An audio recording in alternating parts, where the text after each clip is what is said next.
It's qualifying here at the resplendent Monte Carlo, Monaco, for what is always a special event for both drivers and teams. Qualifying will determine who'll sit on pole at this iconic track. These next few minutes could determine tomorrow's race result as well before it even starts. The driver on pole will be best placed to win the race, considering how difficult it is to overtake here. Exactly. To be in with a decent chance of winning here, you need to be on the front row. Even a few places further back on the grid, and you've got to rely on a bit of good luck to come your way, as overtaking opportunities are very limited. Hey guys, how's it going? Onage here, and welcome to a new video of the 2015 career mode, or championship mode, or championship season, however it is called on the channel. And we are here right now in Monaco, obviously. Round 6 of the season, as we have a quick look at the setup. But after I guess a very convincing victory, you know, in Catalonia, it was very nice. I mean, I think we won fair and square. The ship strands here, and this is obviously a bit more of a challenge than Catalonia. Some will find it the most challenging track on the calendar. It in fact is my most hated track on the calendar. I absolutely hate Monaco. I don't know why.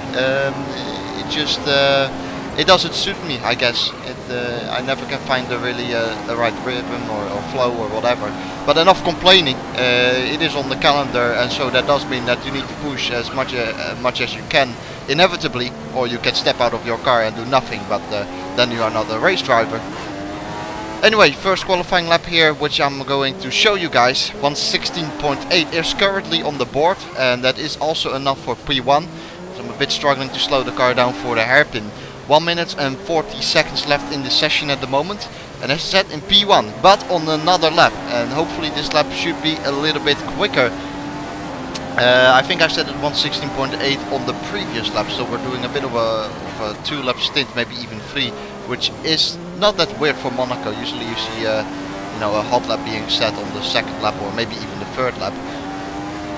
What is very difficult around this track is, that's at least what I noticed, and you'll see it in the race as well, is to not hit the wall with your with the back of the car. That is incredibly hard. I maybe, with the benefit out of hindsight, as we open up the DRS for the run to the line, with benefit of hindsight, as we said, 1:16.811, so 2 thousandths quicker, and then I completely mess up the first corner, so I have to abandon it, which is quite a shame, because I felt like there was still some improvement. Qualifying result from Nico Rosberg, and a performance which should see him targeting now a race win tomorrow.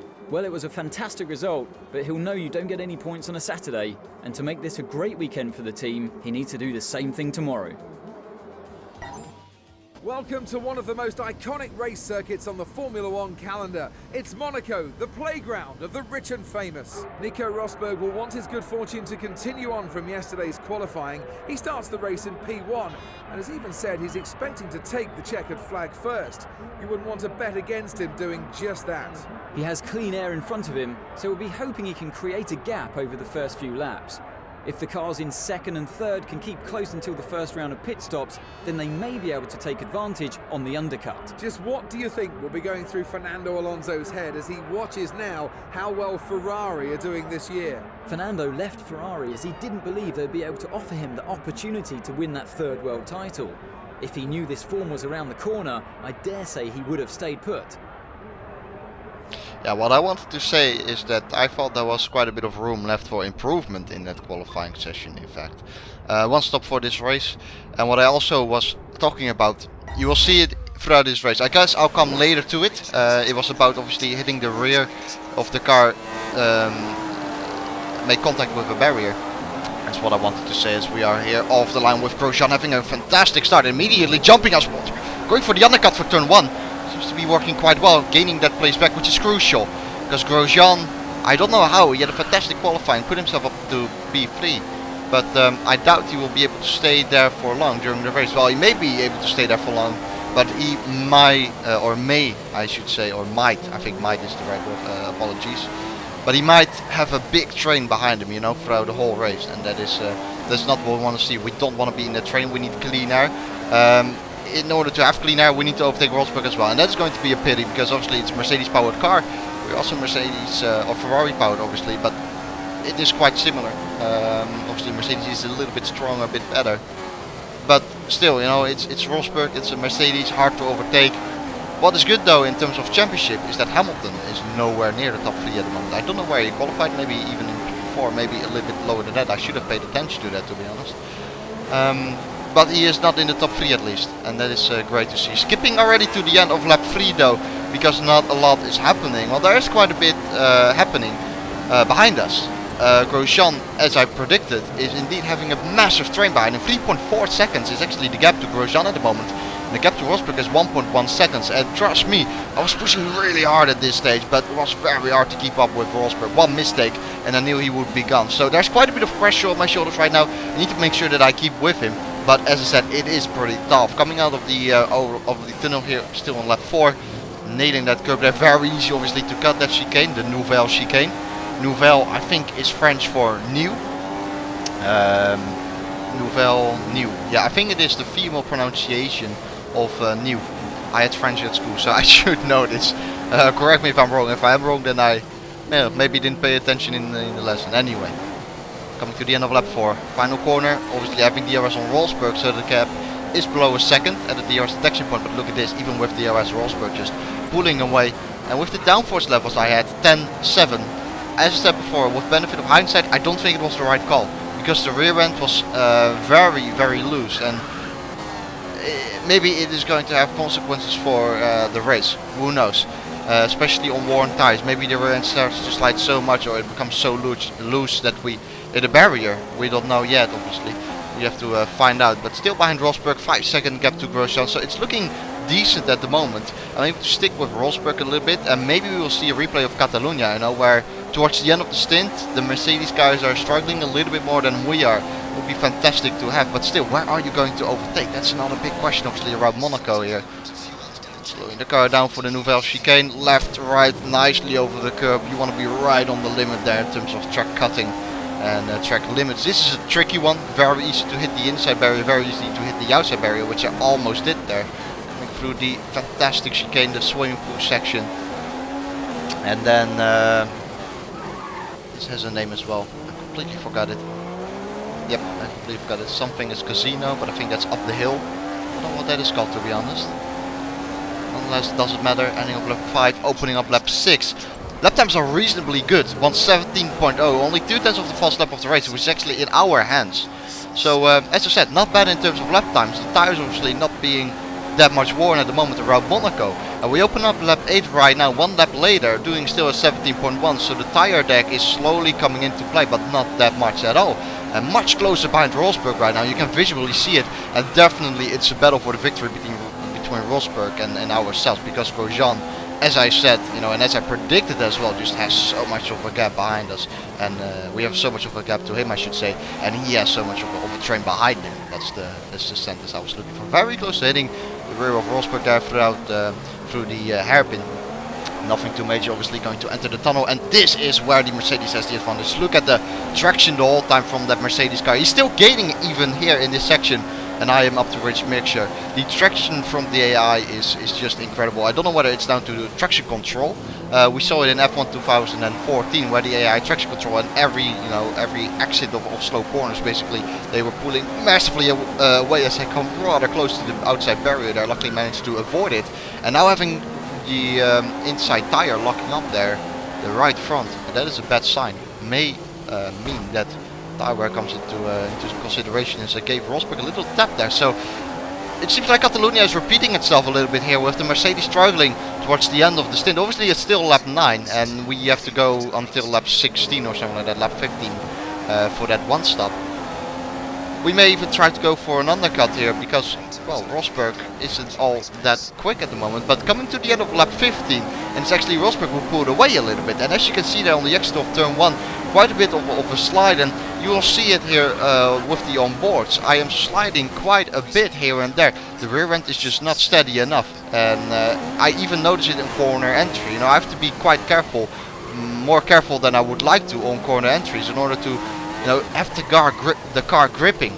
The balance is too much at the front at the moment, which means the front obviously bites very well, but that means the rear doesn't really stay in contact with the road. And thanks to that, the rear end becomes very light, and it's hard to really throw it into the corners without the rear stepping out, and thanks to that having to make a correction.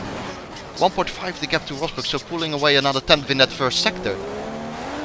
And now the pressure is on us. As I said, I can't let Rosberg escape, although, having said that, P2 at the moment isn't bad, because Hamilton, as I said, isn't doing that well at the moment, I believe. Maybe in P4, maybe not. You saw it right there. I managed, you know, the balance was so much on the front that the front gripped very well, but then in the middle of the corner I started to slide out wide to the outside of the corner and not really to the apex, because the rear end didn't grip. 1.5 seconds the gap to Rosberg, so it is rather consistent, you know, the gap between us. We are probably right on the well, not right on the limit, because that's quite crazy around Monaco to do so for 39 laps. Obviously when you are pushing you are on the limit, but at the same time it's also a bit about keeping it out of the barrier. Ending of lap 17 though, it's going quite well at the moment. You saw how close I got to the barrier there though, and you can see it on the wheel now, just sliding the whole time. And am I going to pit though? That is the question, and go for an undercut. Yes, I am going for an undercut, so this is extremely important right now for us. It seems like we couldn't really get past Rosberg in that first stint. What I decided to do is do something different, get into the pit lane, fit the prime tire, and hopefully they have got the grip, and also hopefully I don't come out in traffic right now. That is absolutely crucial. I don't really think Grosjean has that much of a train behind him. It's only 1 or 2 cars. I think it's in fact only 1 car. So it does look like Rosberg and myself have the great pace, but coming out of the pit exit and I make a rather dumb mistake. And that was just stupid, costing me another 10th or so here and there. Well, half a second I would say. Just too much power on the exit there. It's so hard. When the AI takes over control in the pit lane. I wish that Codemasters would do something about it, to be honest. In F1 2010 I believe you could activate the pit limiter yourself.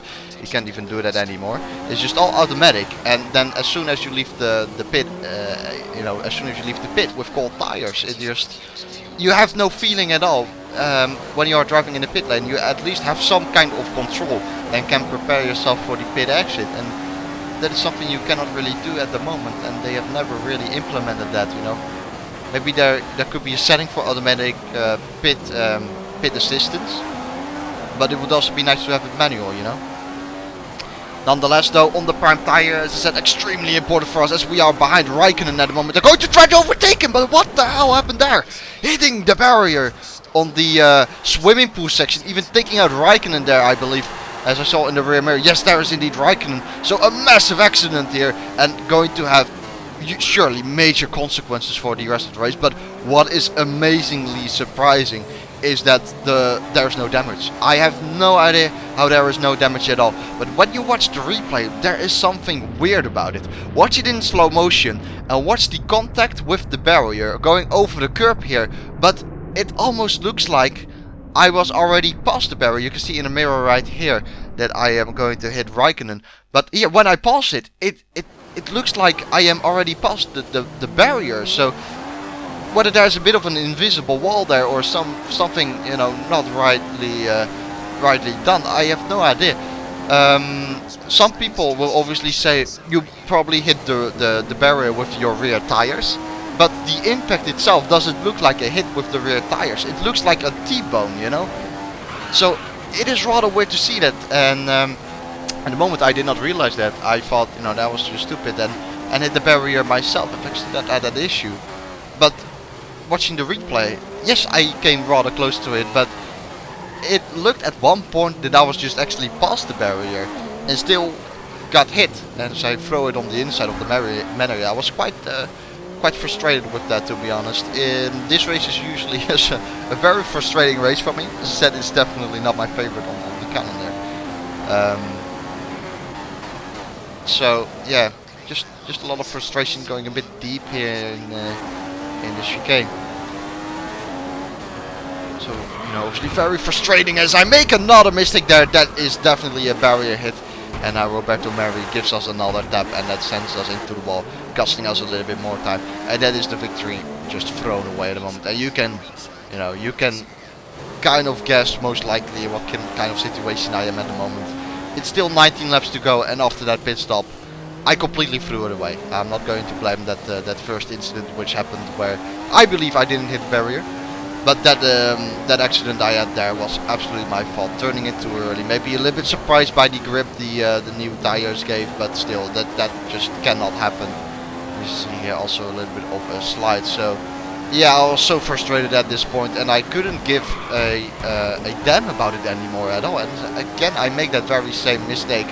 After that, you know, where I'm just driving all alone, I just did not care at all anymore. As you saw there, that was just incredibly stupid. Most people will know that I am rather, how could you say it, like rather concerned about track limits, I guess. But as you saw there, I made no efforts at all at making that corner. I thought I went a bit too deep and was like, no, you know, fuck it. Sorry for the language, but that's the way I thought. I'm going straight there, and that gives me a deserved 5-place grid penalty after another mistake. After that incident with Raikkonen, I guess, when I hit the barrier, the focus went away, the concentration went away, and then you start to make those kind of mistakes. I was lucky there that I didn't spun actually the final time I had the inside barrier of that corner. And now the gap to Rosberg is 6.3 seconds with 10 more laps to go. So it is a big shame, to be honest. And then these last, 19 laps or so were really painful. I mean, I had no interest at all anymore in the race. And yeah, as I said, the concentration just completely dropped. When you look at the gap to Rosberg right now, it is only 5.8 seconds, where it was like 6 or even more before that. And when you look at the minimap, it's actually Rosberg who was stuck behind our teammate. So maybe our team manager, or team boss rather, said something to our teammate. Like, come on, hold up Rosberg. And he's doing an exceptional job at doing so at the moment. So on the exit of the chicane as I cut the corner there a little bit, we saw that Rosberg was rather close to our teammate, but not getting past at the moment, despite the blue flags. So once again hit the barrier. This is just a very poor driving standard at the moment from me. As you saw there, again, the front end gripped nicely, but the rear end didn't. And so you still end up with some kind of understeer. The car is just not in balance at the moment. But at the same time, I need to stop complaining about it and just deal with it, because the pace before the first pit stop obviously was good. And if I didn't make those mistakes, I would be right on the back of Rosberg at the moment, probably, because he's being held up massively. 4.6 seconds is actually the gap to Rosberg. And then the question is, with 9 laps to go, how long is Rosberg going to stay behind my teammate? And can we actually get back, you know, on the back of Rosberg? But Will Stevens is giving us a hard time at the moment as well. So I go around the outside of Stevens here. Hopefully he will slow down on the apex, but he doesn't do so. And so we are also being held up ourselves by the AI, who doesn't really let anyone past. And then I decided to go swinging around the outside of the hairpin, because Stevens was slow as shit out there. And then 9 more laps to go, and about a 4.6 second gap to Rosberg.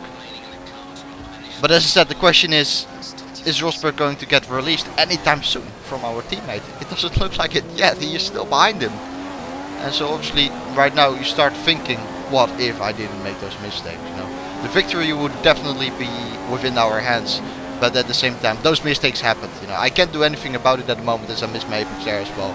I can't do anything about it at the moment, and you just need to deal with it and, you know, try to make the best of the situation at the moment, you know. 8 more laps to go, or 9 in fact, and well, let's just try it, you know. Let's give it our all and then see what we can do. 4.3 is the gap, and at the end of lap 32 though, Rosberg is already past our teammate Ericsson, who's currently ahead of us, coming through the penultimate corner and also the final corner, and hopefully our teammate will let us through. But again, I hit the rear end of the car on the inside barrier, and that is definitely that fight gone. We're joining the track here. There's a Manor coming up though, and we make contact with the Manor as well. Spun round down the start finish straight, and this is looking very, very amateuristic from my point of view, and very embarrassing. And so with 7 more laps to go, the gap to Rosberg is now 16 seconds. And we are absolutely gone. We are very lucky, in fact, that Grosjean was behind us and not someone else. Because if Hamilton was behind us, for example, I think we would have had an issue. And you can see here, I did not give a... I didn't care. Let's keep it nice in terms of language this time. I didn't care at all anymore. The gap to Rosberg is 27 seconds. I'm just trying to have as much fun as I can for the last couple of laps, because it was quite a pain, as I said, driving those last couple of laps. You are in nobody's land, and it was just so boring. it's not a track which I particularly like, as I said before. And then yeah, I just try to make the best out of it and have some fun. So coming through the final sector, Rosberg obviously taking the victory, while we are still trying to have some kind of fun. I have no idea what I'm doing over here. I need to be careful though that there's no replay of Bahrain, where I spun on the exit of the final corner on the final lap in fact. But it does look like I have it all under control. So we're come very close to the inside barrier there. Coming through the final corner and taking home a second place, which is actually really surprising and really good considering the level, you know, at which I have driven at, because I was driving very poorly, especially in that second stint.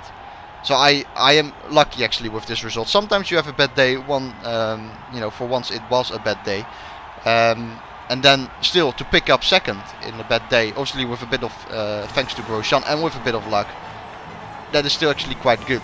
And so I hope to be able to recover in the next race and be fighting again for the first place, which is Canada, Montreal. Mercedes came out on top today, with Nico Rosberg bringing home the car in first place to add another 25 points to his championship total. It was a fantastic performance and one that they should be very proud of.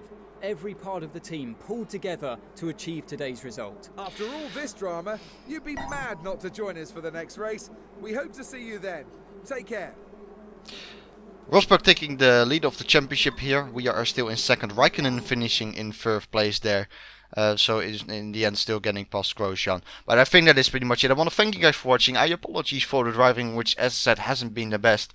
But I hope to recover at Canada and maybe for this track. I should have practiced a little bit more. Who knows? It just was a poor driving standard. That's what I'll say. Thank you for watching. If you have enjoyed the video, I would appreciate a like, and that is pretty much it. As I said, see you next time, and take care guys. Goodbye.